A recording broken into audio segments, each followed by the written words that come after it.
Pratik Yemek Tarifi kanalından herkese merhabalar. Sütlü şerbetiyle ve kıvamında karameliyle bu trileçe tarifini kesinlikle denemenizi tavsiye ediyorum. Hemen tarife geçelim. İlk olarak kekini hazırlıyoruz. Yumurtaların üzerine bir fiske tuzla birlikte şekeri de azar azar ilave ederek mayonez kıvamını alana kadar çırpalım.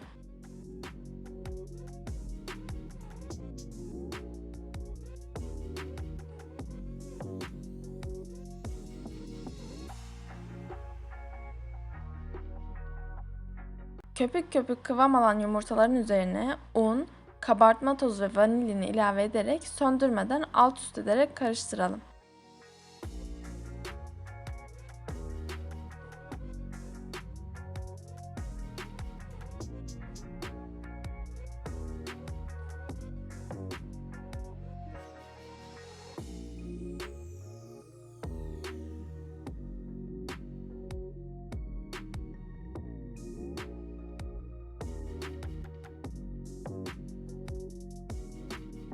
Borcamın tabanını yağlı kağıt keselim ve üzerini yağlayalım sıvı yağ ile. Çünkü kekinde yağ olmadığı için yağlı kağıda yapışarak çıkarması zor olacak.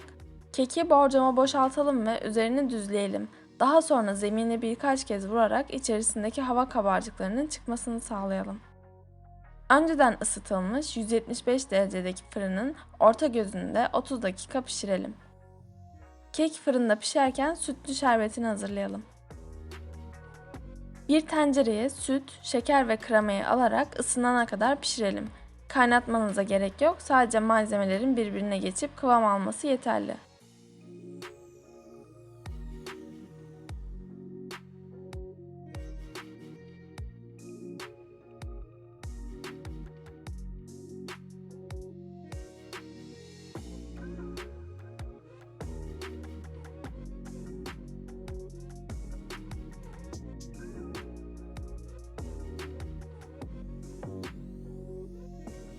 Bu esnada artık altını kapatarak soğumaya alabiliriz.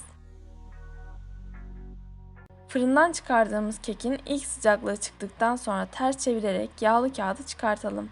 Kuruyan kenarlarını keselim. Şerbetini çektikten sonra zaten biraz daha şişip tam ölçüsünü alabilecek borcamın. Kekin üzerine kürdanla delikler açalım ve şerbetini üzerine gezdirelim.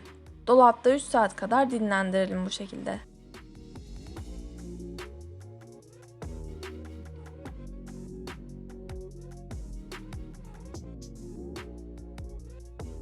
Şimdi karamel yapımına geçebiliriz.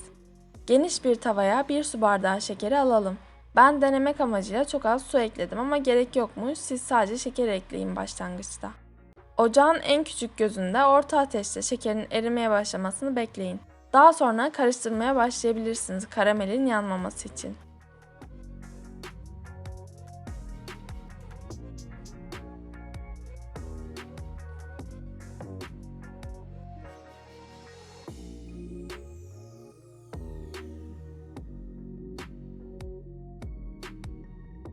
Sabırla sürekli karıştırarak şekerlerin erimesini bekleyin.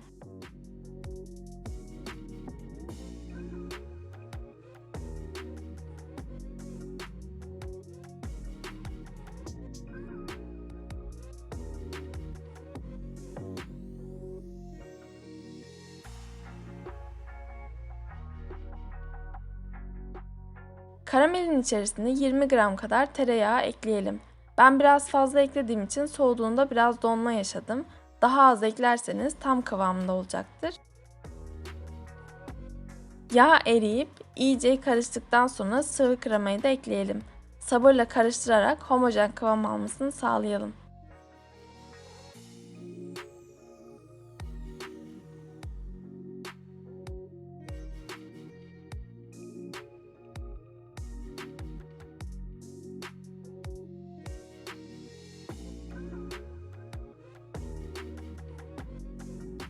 Tamamen karıştığında fazla bekletmeden ocaktan alalım ve bir kabın içerisine boşaltarak soğumaya bırakalım.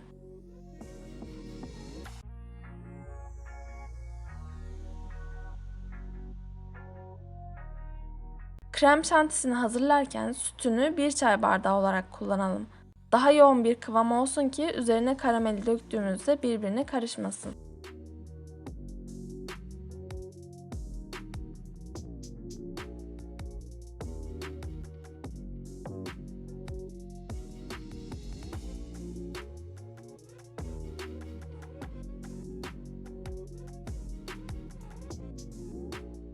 Dinlenen kekin üzerine krem şantiyi dikkatli bir şekilde yayalım. Ben 2 kaşık kadar krem şantiyi ayırdım üzerini süslerken kullanabilmek için.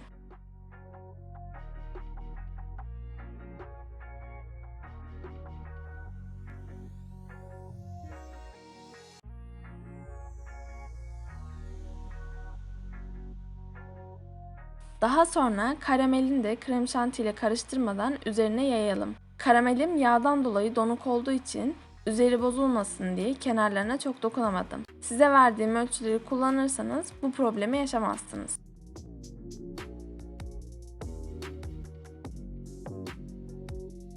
Ayırdığım krem şantiyi biraz su ile açarak buzdolabı poşetine koydum. Trileçenin üzerini de videoda gördüğünüz şekilde süsledim. Kenarlarını kamufle etmek için de fındık kullandım.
Gördüğünüz gibi şerbetini tamamen çekmiş ve kıvamı da tadı da efsane olmuş. Şimdiden yapan herkese afiyet olsun. Tarifi beğendiyseniz videomuzu beğenip kanalımıza abone olmayı unutmayın. Bir sonraki tariflerde görüşmek dileğiyle. Hoşça kalın.